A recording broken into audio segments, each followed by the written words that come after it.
Hey, welcome back to the Disney Plus Everyday Challenge, and today we have a Diane Sawyer special from ABC News. This is Emma and Bruce Willis, The Unexpected Journey.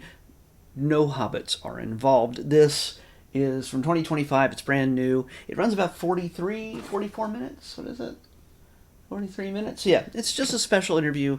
Diane Sawyer's been interviewing Bruce Willis for pretty much most of his career, ever since he, became a superstar, probably as early as Moonlighting, but of course, once Die Hard hit and everything else, and suddenly he became the action man of the 80s alongside, others like Stallone and Schwarzenegger and everybody else, but he's been, fan favorite, charismatic actor who's done a lot of tremendous films over the years. Fifth Element, that he's an icon in Hollywood, and often on our VHS tapes you can't really see him over there.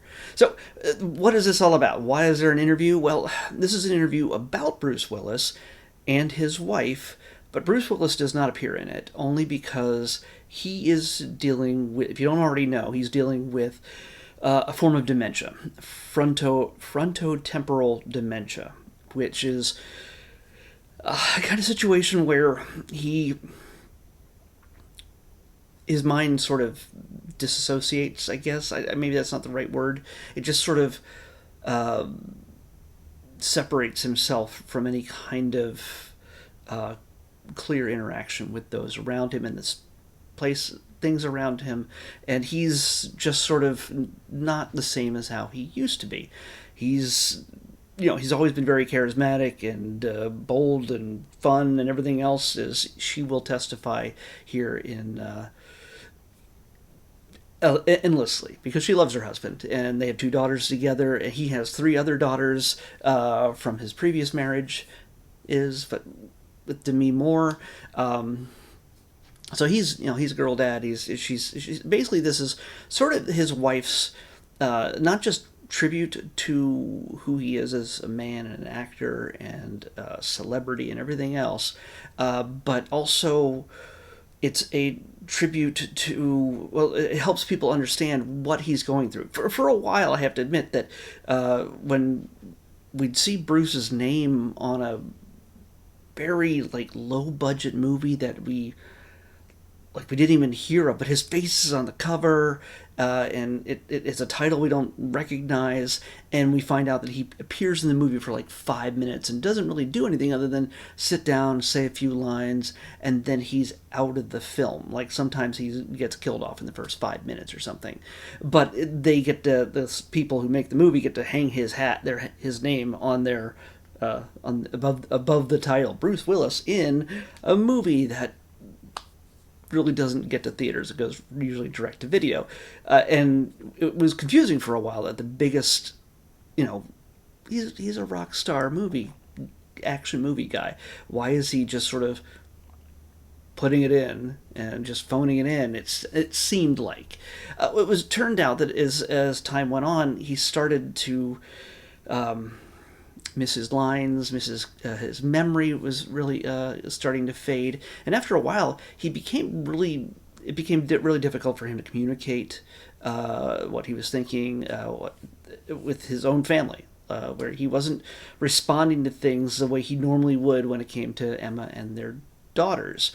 And for a while, it was really confusing as to what it was. He was dealing with aphasia. He kept getting diagnosed with other things. Eventually, they determined that it was frontotemporal dementia. And it's pretty much taken him out of acting altogether at this point. Every once in a while you get to see an Instagram post and that where he's interacting with his daughters, and it's great knowing what he's going through now, what they're going through. It's great to see that sometimes he is very aware of what he's doing, that he's connecting, that he's communicating, and it means even more to them at this point, obviously, because the Bruce is technically no longer there, at least in the way he communicates. He's still there, but not in the same way.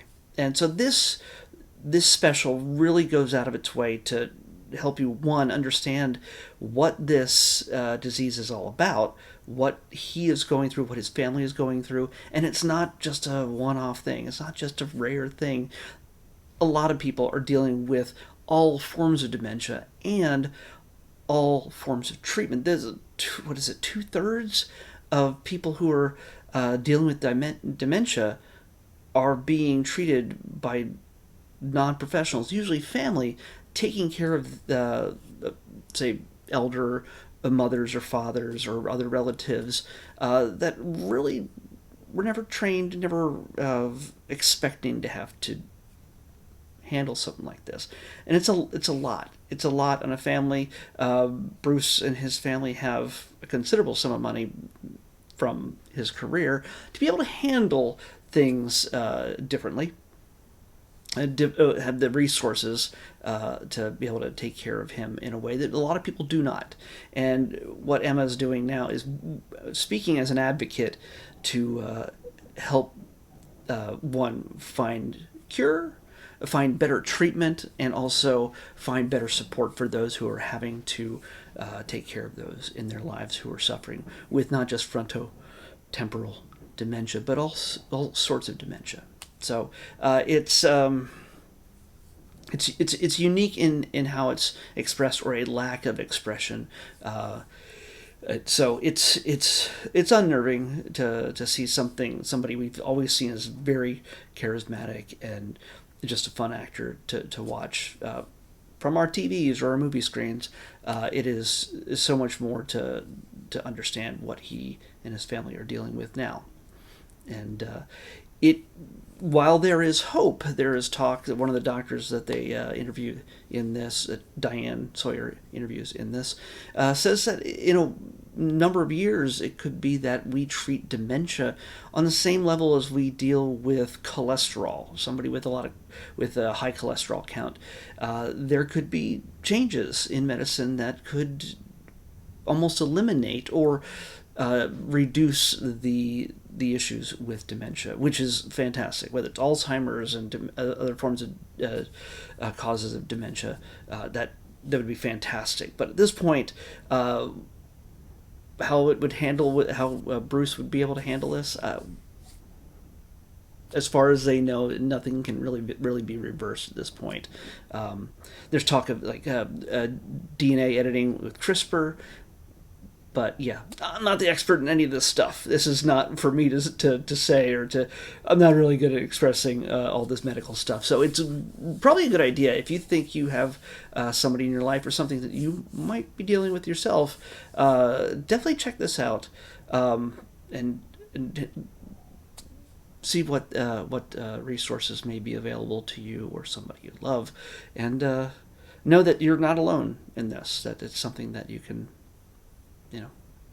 actively seek out help with. And she talks about some of the resources that she's, there goes the plug, that she's working with, and you might be able to help.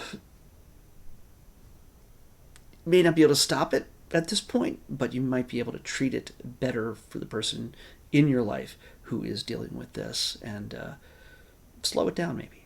I don't know. It's, again, I'm not a medical professional in any way, shape, or form, but you might be able to find a little bit more about it here by watching this. Let's pick tomorrow's episode. 78.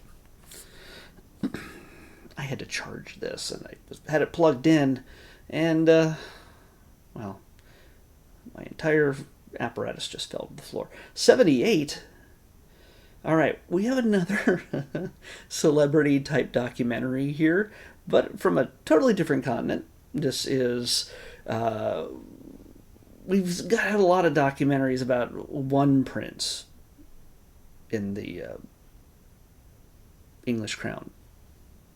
Yeah, this is a documentary with a different prince, with the other brother of son of Diana and Charles. And he has a mission to go to fight homelessness. This is called Prince William, We Can End Homelessness. Well, all right. Let's find out how that can happen. Prince William, we can end homelessness is what we're watching next on the Disney Plus Everyday Challenge. I'll see you back here tomorrow with that.